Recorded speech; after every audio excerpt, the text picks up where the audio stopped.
Task 1. Listen to the text and for each question mark the correct answer A, B, C or D. You now have 40 seconds to look through the task. You will then hear the recording twice.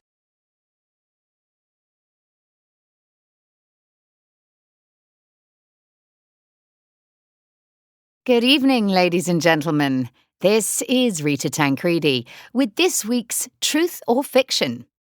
In tonight's programme, Dr. Harold Baker, an expert on historical legends, is going to talk about the lost continent of Atlantis. Welcome, Dr. Baker. Thank you, Rita. I'm happy to be here.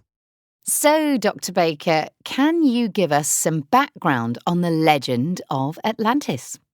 People from all over the world have been searching for the lost continent of Atlantis ever since the Greek philosopher and mathematician Plato first wrote about it in 360 BC. He described a place where a powerful and technologically advanced people had lived 9,000 years before. And he claimed that story had been passed down to him through generations of leaders, poets, and philosophers. So what did Plato say about Atlantis? Well, it was supposed to have been a continent that had everything it needed. Wonderful wildlife, plants, gold, silver, and other precious metals. However, the people that lived there were aggressive and started wars with other countries. Plato said that when the armies of Atlantis tried to invade a smaller country, the armies of Greece stopped them in battle, and then a huge earthquake hit Atlantis, and it was destroyed. Its ruins went to the bottom of the ocean. And how likely is it that what Plato said is true? Oh, it's extremely unlikely to be true. No scientist in today's world believes Plato's story of Atlantis. If it were true, there would be other stories about Atlantis in the history books of other civilizations. It's much more likely that Plato invented the Atlantis story in order to communicate his ideas about politics and other parts of modern life to the people around him. Atlantis was invented by Plato in order to teach other people a lesson. Although it is likely that Plato based Atlantis on other places, both real and in legends. That's fascinating, but there are other people who are still searching for Atlantis. It's a story that many people want to believe. The idea of a fantastic city full of treasures at the bottom of the ocean really captures the imagination.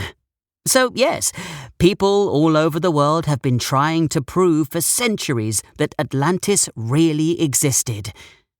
Did you know that the Atlantic Ocean was actually named after Atlantis? Plato wrote that a continent the size of Libya and Asia Minor combined was located somewhere under that sea, and that name has stuck thanks to his powerful idea. But aren't there some other theories about the possible location of Atlantis? Goodness, yes. For example, some believe that the Greek island of Thera is the place Plato called Atlantis. They say that in about 1600 BCE, there was an enormous volcanic eruption which caused a lot of destruction on Thera.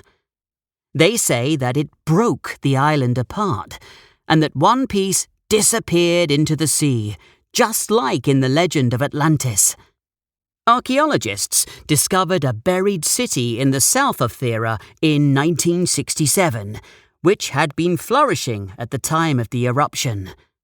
The buildings they found contained plumbing, toilets and baths, beds, and lots of other luxury items.